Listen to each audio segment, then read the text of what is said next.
Hello and welcome to Aviation News Talk. Today we have a Newsmakers edition in which we talk about people who are making the news. Volunteer helicopter pilots played a large role in the disaster relief efforts in North Carolina last week. One flight school and tour company, AeroLuxe Aviation of Nashville, Tennessee, brought 3 of their Robinson R44 helicopters to North Carolina, where they spent 5 days moving supplies into small towns that were cut off from the outside world. Today you'll hear their story. And as we record this, Hurricane Milton is headed for western Florida. We don't yet know what, if any, roles there may be for general aviation pilots after the storm, but organizations such as NBAA, Operation Airdrop, and AeroBridge are registering pilots who may be in a position to help should the need arise. So I encourage you to check out their websites and let them know if you might be able to help. Hello again, and welcome to Aviation News Talk, where we talk in general aviation. My name is Max Trescott. I've been flying for 50 years. I'm the author of several books and the 2008 National Flight Instructor of the Year. And my mission is to help you become the safest possible pilot. Last week in episode 351, we heard from 7 fixed-wing pilots who flew relief missions into North Carolina. So if you didn't hear that episode, you may want to check it out at aviationnewstalk.com/351. And if you're new to the show, take a moment and touch either the subscribe key or, if you're using Spotify or the Apple Podcast app, the follow key so that next week's episode is downloaded for free. And of course, this is a listener-supported show. If you're interested in helping support our work here, just go out to our support page at aviationnewstalk.com/support. And when you make a donation, I'll read your name on the show. And now let me tell you a little about John Kinard. He retired after 30 years in the U.S. Army as a CW-4 Chief Warrant Officer helicopter pilot. He flew the Apache AH-64, the OH-58D, the AH-6 Little Bird, and the MH-60M Blackhawks in the 160th Special Operations Aviation Regiment. These days, he gives helicopter check rides and helps run AeroLux Aviation in Nashville, Tennessee. And now here's our conversation with John Kinard. Well, John, welcome to the show. Great to have you here today. Thanks. Nice to be here. Well, tell us briefly about AeroLux Aviation. What does the company normally do, and where are you located? Okay. AeroLux Aviation. We're located in Nashville, John C. Toon Airport. We have 3 R44s, 2 R22s. We also have a fixed-wing division with an SR-22. We have a DA-42, 2 172s, and a decathlon.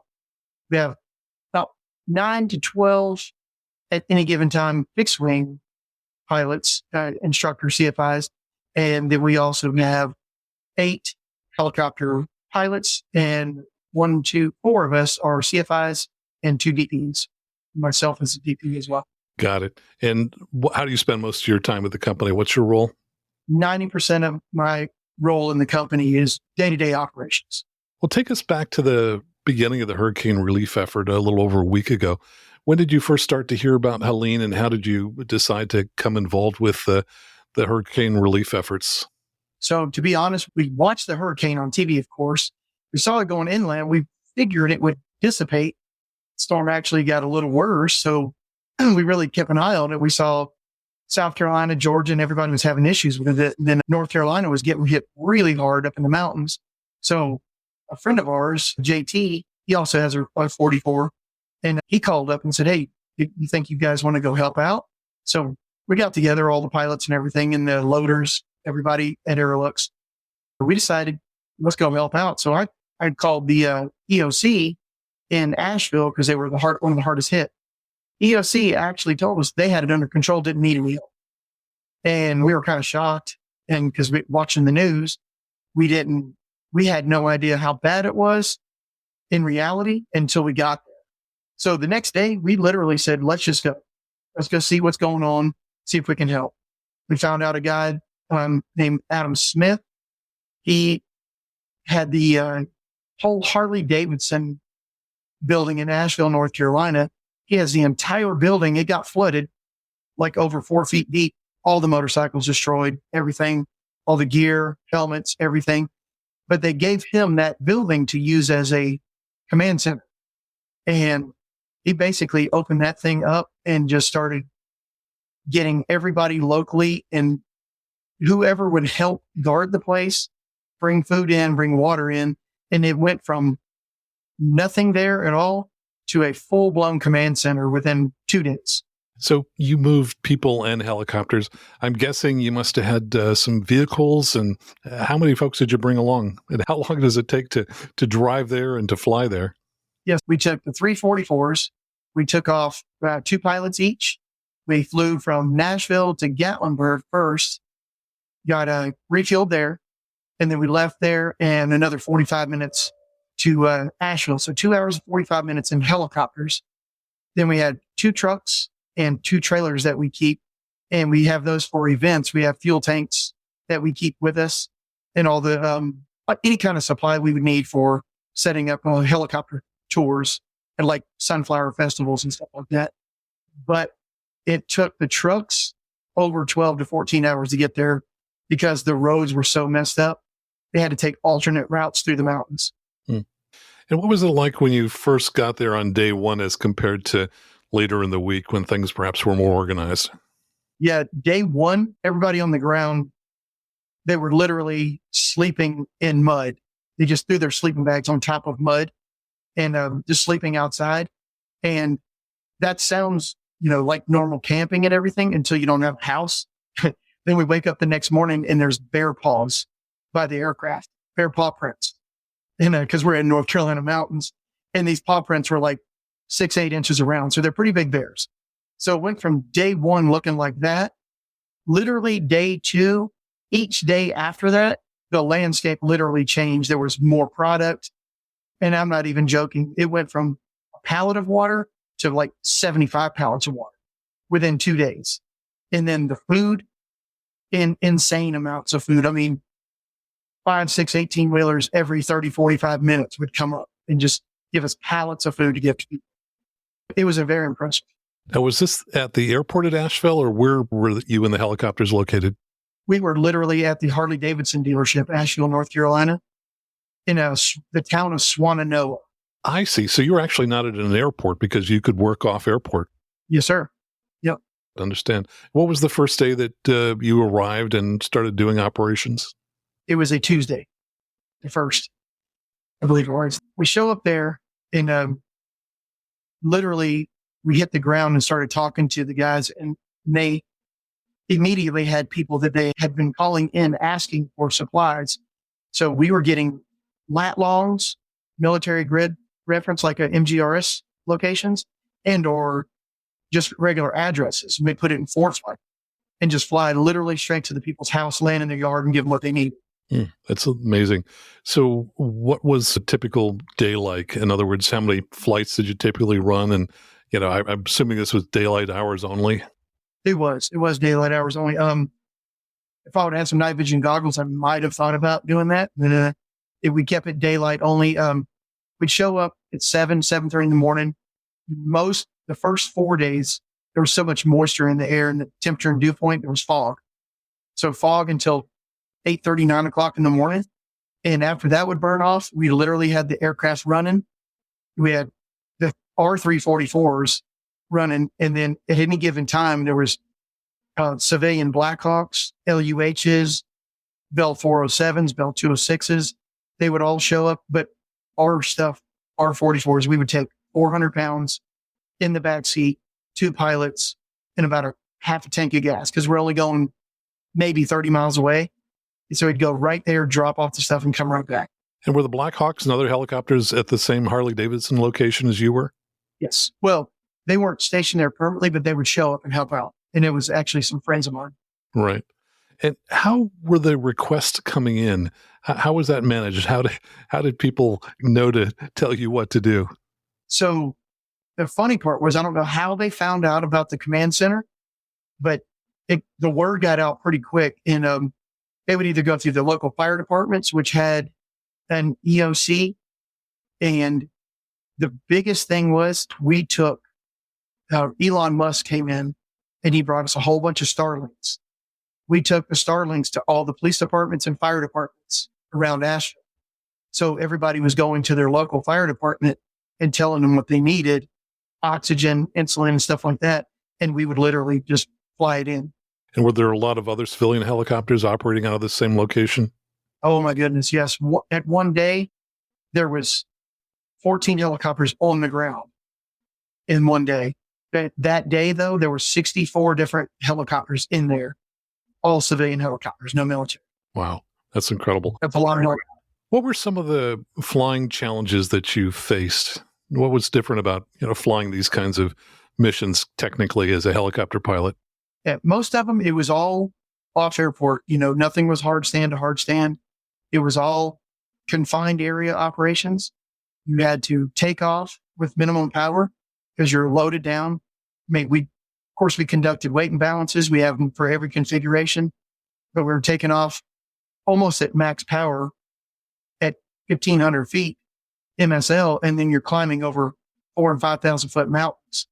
So you're almost at max manifold pressure crossing the mountain. Then you're going and landing in a confined area on the other side of the mountain. You might be down. I think the highest place I landed was 3,500 feet MSL, but that's still pretty high with minimum power. And if it's a confined area, you might not have a chance to get out of it. So you have to be very, very careful where you shoot your approach. Hmm. And so what kind of temperatures were you operating with? Was it hot after the storm or cold? It was hot after the storm. After the front went through, the first couple of days were kind of cool, but after that, midday would warm up to about 85, 90 degrees, which is very difficult on aircraft. Hotter it is high, hot, and heavy, very hard to operate. So explain how you can tell as you're coming in for an approach whether or not you're going to be able to get out of there. What are the kinds of things that you're looking for and trying to understand as you make that decision about whether to come in and land or not? First thing I would do a high recon first, and I'm looking at size of the LZ, suitability, slopes, landing directions, obstacles, and the winds. I do a high recon first, and then I do a low recon. And of course, I'm checking for down power lines, debris. Especially if there was loose debris, I would not even shoot an approach in there because as soon as that gets in your tail rotor, you're done. Then the main thing I'm looking for is the altitude I'm at, the temperature, and then I'm looking at max manifold pressure. So if I'm shooting an approach in there and I'm saying just above ETL, getting that little reverse transverse flow shutter as I'm coming in. And before I descend below obstacles, if I have to do an aborted landing, that's where I want to do it before I descend below obstacles. Sometimes you might not have the chance, but I would prefer to do it before then. But depending on how small that confined area was, that's what I was looking at. And are you looking at your manifold pressure as you're coming in close to ETL to try and determine how much power you're pulling and how much surplus you might have for getting out? Yes. Yep. When I'm doing my high recon, I'm looking, I glance and see how high we are flying MSL wise. And I'm looking at the temperature and I'm looking at that max manifold chart just to see how much we have. Because we may not have 20, 25. You might only have 22 and, to pull for 5 minutes or maximum. So it's very crucial. Tell us what you saw as you were flying over the mountains. How did the landscape look different from how it should? So where we took off from in Asheville of course, the river overflowed there, but you could be flying in the mountain area and one valley would be totally normal. But the valley with the next valley with the river, it was completely washed out. And when I say houses, you might think houses in the mountains, they might be like little shacks or something, or a little 2 or 3 bedroom house. These houses that we were looking at, they're like multi-million-dollar houses. Some were 3 and 4 and 5 stories high on the side of the mountain. They got washed out completely, like landslide. There's like a giant mudslide down the side of the mountain into the river, cars and all. Place called Bat Cave in Lake Lure. I don't know if you've heard of those. That was the most hard-hitting place. Oh my gosh, it was. And I hate to be morbid, but there were so many bodies in the lake. It was piled up with wood, like all the logs washed down into the lake, jammed up, and bodies in it, and not a single search and rescue boat, not one boat on the water looking for anything. And it's like 7, 8 days after. And was the lake so full of debris that boats really couldn't operate? In one section, yes, they were all gathered up. You could probably almost walk across it. It was so congested with logs and people. And I do have pictures of it. And then a lot of these towns, I guess, the roads were cut off. And was that flooding, landslides? What isolated these communities? The flooding was so bad that some of the roads are completely gone. They're not even washed out. There's like a mile or two by Lake Lure. The road is completely gone. There's not even a sign of it. And Bat Cave, that town, they call it Island Bat Cave now because all the bridges going to it are gone. Like when I say gone, I mean they got washed away and gone, like completely. Nobody knows where they're at. Were you also sometimes transporting people out of these towns after you brought supplies in? People did ask, and we told them if they needed to get out, we could get them out, but nobody ever actually got on the helicopter routes. I see. And what were some of the kinds of things that you were bringing into these towns? Mainly food, water. There were that town of Bat Cave, they asked for baby stuff, like baby diapers, wipes, and everything. They said the babies were using T-shirts as diapers. So most of the time, food, water, and if they had a special request like oxygen and medicine, we took that. And I heard that there were a lot of stinging insects and people were looking for EpiPens. Did you encounter any insects when you were there? I didn't, just because I was flying all the time, but I'm sure, we were out in very remote areas. So I did see a lot of honeybee hives and stuff like that. So I'm sure there's a lot of stuff out there, but I didn't encounter any. What were some of the stories that people told you of some of the things that they were enduring in these towns when you talked with them? Oh, good grief. The main thing was they had no communication, no way to get out. They're completely isolated. And if their house was still standing, they were isolated in their house. Most of them were isolated and not even had a house to be in. They were outside by the river or the lake.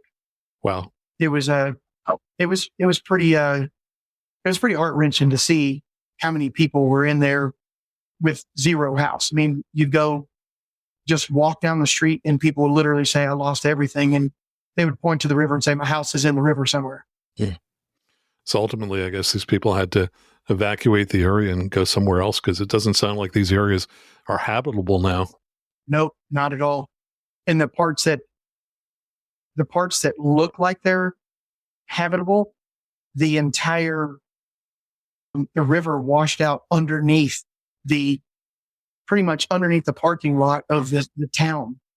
And the whole town, in one part by Lake Lure, is literally leaning into the river.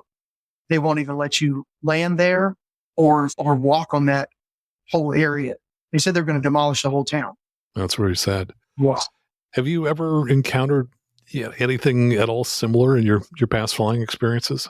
Never. I've been to hurricanes, and the big hurricane in Puerto Rico after that went through, and the 2 hurricanes down in Florida, zero. I mean, there was damage, but nothing to this extent.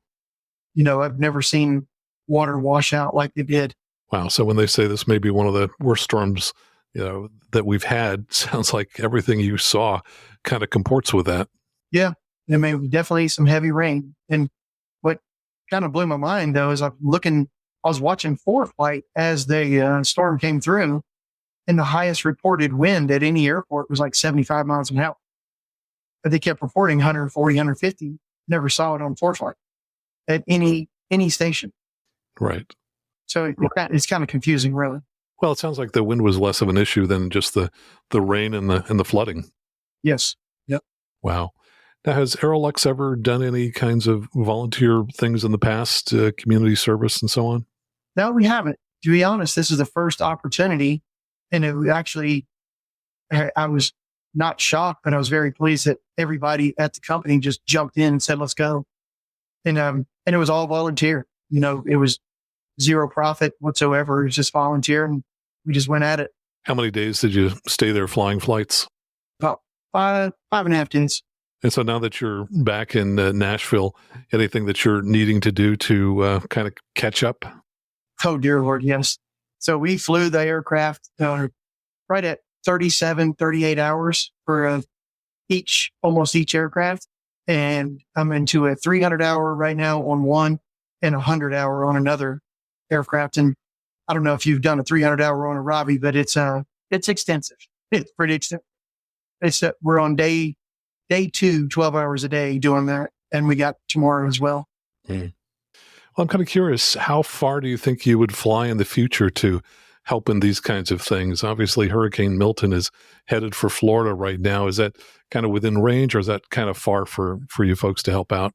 It's a little far, but we're very, very much thinking about it. We've already started discussing it right now to see if that's a possibility, that if they need us, we'll definitely do it. Were there other organizations that you coordinated with when you were in North Carolina? Not personally. The Adam Smith, the guy that was running the operation out of Harley-Davidson shop, he was in communication with a whole lot of corporations, people just helping us out with supplies and stuff like that. But I didn't personally do any, or AeroLux did not personally do any. And did I read that there was a community college who'd provided a couple pilots for you? Oh, yeah. Austin P is one of our colleges, and a friend of mine that I was in 160th Special Operations for a long time as a Little Bird pilot and a Black Hawk pilot. And he was my buddy Sean Jones, he was a Little Bird pilot as well. So I called him up, and he had trained a couple of our pilots that I hired. And I said, hey, Ray wants to come back home for a couple of days, and I want to swap out some pilots. He goes, you mind if I come help? And I'm like, heck no, come on out. So he came out, and he stayed there for 4 days, helping us out. And he was happy to be there. So as you think back and reflect over the past week, what kind of feelings do you have when you think about the total experience? Oh, I think overall, it was a great experience. It was very difficult to see all those people needing help, and they weren't getting the help until we showed up. Any thoughts you'd have for pilots that are kind of listening and thinking, boy, I'd like to volunteer and help out in similar situations? What would you say to them? If you can find somebody that'll take you, and you got some hours and you got some experience to help out, do it. It's very satisfying and very humbling when you go out there and you see how good you have it, and you get to go home at night into a nice house, and you got to go out there and help somebody that really needs it. And they're very, very thankful. It's a really good feeling to help out. I'm kind of guessing that this is probably the most satisfying experience you've probably ever had in aviation. It is. Because you see your own country, your people in your own country needing help, and then you're able to do that for them. That's huge.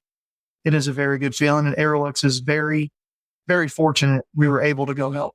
Well, it's fantastic that you had the capability and the resources and the skills, and we're able to do that. And I'm just curious, for people who are listening who are fixed wing pilots, talk briefly about what it takes to do an add-on rating to become a helicopter rated pilot. Oh yeah. So it's, I don't want to say easy, but flying helicopter is definitely different than an airplane. But I promise you, every airplane pilot I've put in a helicopter is addicted. As soon as they get in a helicopter, they're like, oh my God, I can just stop in the air and look around, and I can see everything. Cause I fly airplanes as well. I'm a commercial airplane guy. And when you get up in a plane, you're just thinking, let's climb high, let's get some insurance, and let's get there. And helicopter wise, you can do an add-on in about 30 hours. You do not have to take another knowledge test because you've already taken one. For your private, instrument, and commercial, your knowledge tests are already complete. You have those ratings in a plane already. So it's really, it's about up to how much time and money you have and you can afford to spend. You could do it in 2 weeks, or I've had people drag it out for 3 years. Well, I did my helicopter add-on last year at the age of 67 because I was looking for a fun challenge. And oh my gosh, I absolutely love flying helicopters. I've since got my instrument rating, now working on my commercial. So I second what you're saying. In fact, when you said it's easy, I will say, yeah, you know what? It was not as difficult as I thought it was. Yep. And I think we already have so many skills as pilots. Some of those do carry over to flying in the helicopter. Yes. And I think it probably makes it a little bit easier than most people would think it would be. Yes. Yep. You're correct. If you already have air sense, all you do is get in, and you already know how to talk on the radio. So that takes, 25% of the issues out of the mix right there. Yeah, for sure. So tell us where people go to find more about AeroLux Aviation. You can look us up online, AeroLuxAviation.com, and we have an Instagram page as well. We have a Facebook page and a TikTok page. Basically, my wife pretty much runs all of our social media and she keeps it smoking, all kind of new content all the time. And it's really good. And we have so many tours going downtown Nashville. We offer just a regular downtown tour, and we also do celebrity home tours. Very popular. We take you by all the big time. I'm not going to say their names on here, but all the big time country music stars and some other people. That's great. Well, I get to Nashville 2-3 times a year, so guaranteed I'm going to look you guys up and go for a flight with you. It sounds like great fun. John, thanks so much for joining us here today, and thanks so much for all of the incredibly valuable services that you and your team provided. Thank you. I'm glad to be here. Appreciate it. And my thanks to John Kinard for joining us here today. If you'd like to find out more about AeroLux Aviation, let me mention that Lux has an E at the end of it. So that would be Aero, AeroLuxe, aviation.com. Now, if you've enjoyed the show and have any comments, you can email me by going to aviationnewstalk.com and clicking on Contact at the top of the page. And if you're getting value from this show, well, please support it by going to aviationnewstalk.com/support. And of course, please tell all of your friends about this show. So until next time, fly safely, have fun, and keep the blue side up. And remember that you can always go around. You can always go around. If it don't look right coming down, don't wait until your side's maybe sliding upside down.